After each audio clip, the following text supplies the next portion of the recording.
How are you going to exercise those flirt dating muscles if they've been dormant for a while? Scary, right?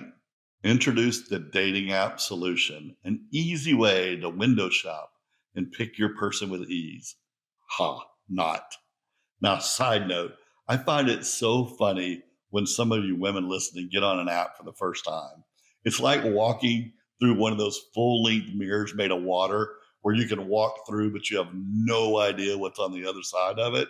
Well, some of the women coming to these apps, they open their accounts super scared, super cautious. The new accounts have no bio, and they have pictures of cats, lakes, memes, etc. that were uploaded so nobody can see your face. Then after you get your dating legs, those get changed to maybe your best pictures that you happen to have on your phone. And then over time, maybe it matures. It's just so funny because I used to log in and I'd see a few cats a day on the apps. And I think, oh, here's another dating newbie. Swipe left. She's new to the game. She's not ready. And I'll leave the fake names y'all create alone. There's so many of them out there. And I get there's privacy concerns that y'all have to deal with. Now, listen, there are some giant differences with the denominations, the spiritual maturity, the brokenness between all of us right now listening to this podcast. Some of you are very guilt driven. Some of you are people pleasers. Some of you are introverts. And some of you never in a million years would tell your friends, family members, and especially your church friends that you use a dating app. I see it written in bios all the time.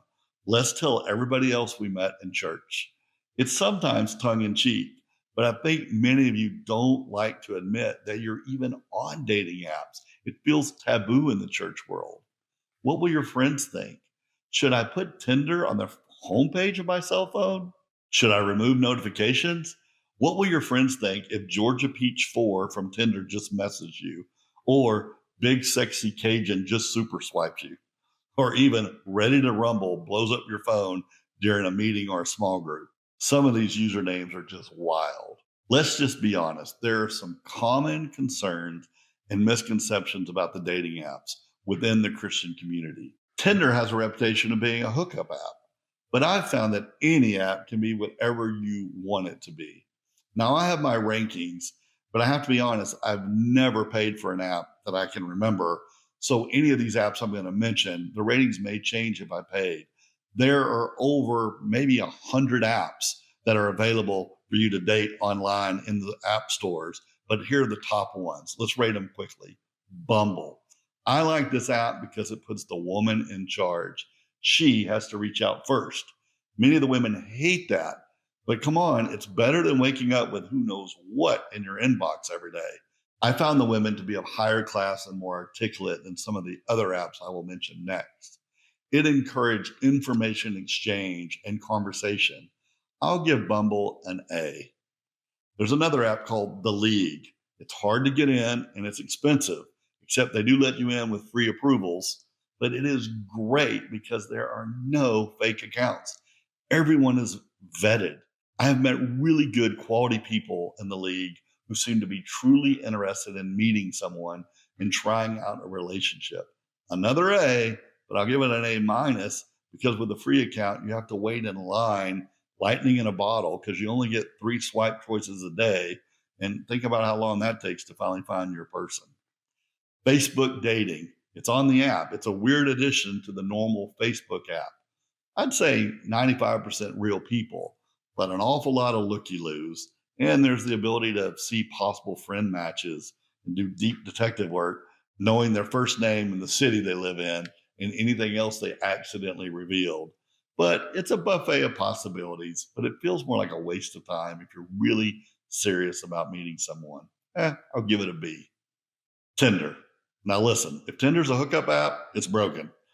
I know it has a reputation, and it certainly does have some seedy things that rear their head from time to time. But once again, choose what vibe you put out and what vibe you accept. And it can work and it can be safe. But in general, it's a small bar on the side of the road. You might meet somebody in there, but it's probably not worth going in. Let's be honest. So I'll give it a C minus. Plenty of fish. Another fairly popular one, not sure why. I'd call it the armpit of dating apps. Fake accounts everywhere. The app features are not even working fully, specifically who's on right now and how far away they are. It just doesn't work. I don't know how to say this without just being super blunt, but the women I see just seem to be a little bit of lower class than the other apps. And I'll leave that right there, but I'll give this thing a straight up F.